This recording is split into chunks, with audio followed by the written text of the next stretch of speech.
প্রথম দফার ভোটের পর কি মনে হচ্ছে কত সিট আসতে পারে? প্রথম দফার ভোটে মামাটি মানুষ মমতা ব্যানার্জি কম করে 120 থেকে 130টা সিট আমরা অলরেডি পেয়ে গেছি। 4 তারিখের পর 4 তারিখের পর শুধু চারিদিকে জোড়া ফুল, জোড়া ফুল ছাড়া আর কিছু দেখা যাবে না, শুধু জোড়া ফুল। জয় বাংলা। বিজেপিরা এসে বলছে নারী সুরক্ষা নেই পশ্চিমবঙ্গে, কি বলবেন? ওদের আগে ওরা যেখানে রয়েছে হরিয়ানা, উত্তরপ্রদেশ, মধ্যপ্রদেশ, উড়িষ্যা, বিহার, দিল্লি, ওগুলো আগে ঘুরে আসতে বলুন। ওখানে নারীরা কিরকম আছে আমরা রোজ দেখতে পাচ্ছি। পশ্চিম বাংলার নারীদের নিয়ে ওদের ভাবতে হবে না। এখানে লক্ষ লক্ষ নারীরা রাত 2টার সময় রাস্তা দিয়ে যেতে পারে। এখানকার নারী সুরক্ষার জন্য মা আছে আমাদের মমতা ব্যানার্জি, ওদের ভাবতে হবে না। ঠাকুর তিনি এসে বলছেন আমরা পশ্চিমবঙ্গে ঢুকে অস্বস্তি মনে হয়েছে। হবে তো, ওরা তো সন্ত্রাসের রাজ্যে থাকে। সন্ত্রাসের রাজত্ব থেকে শান্তির রাজ্যে এলে অস্বস্তি হবেই, কিছু করার নেই। তার জন্য তো আমরা দায়ী না। ওরা যেখানে থাকে আগুন জ্বলে, ওরা আগুনের মধ্যে দিয়ে হেঁটে যেতে অভ্যস্ত। ওরা রাস্তা দিয়ে যায়, ছেলেরা ওদের আঁচল টানে, ওরা ওটাতে অভ্যস্ত।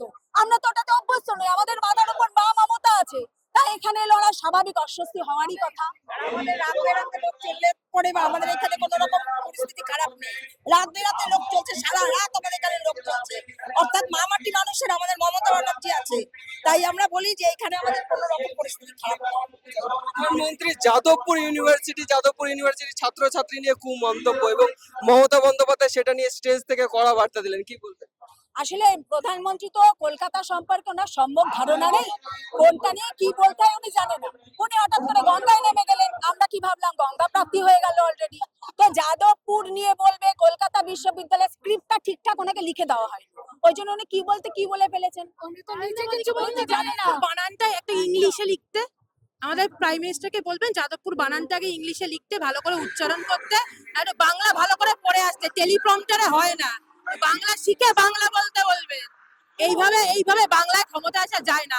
হঠাৎ করে ইচ্ছা হলো প্রিন্সেপ ঘাটে ঘুরতে বেরোলেন, ক্যামেরা নিয়ে বেরোলেন, মণিপুরে যাওয়ার সময় হয় না, নর্থ ইস্টে গিয়ে মানুষকে দেখতে পারেন না, বাংলায় নির্বাচন আসলে অমনি বাংলায় খেতে চলে আসেন।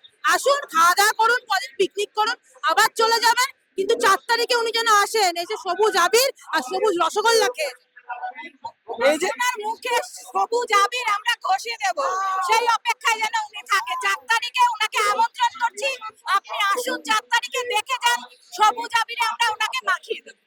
এটা এই অপেক্ষায় থাকলো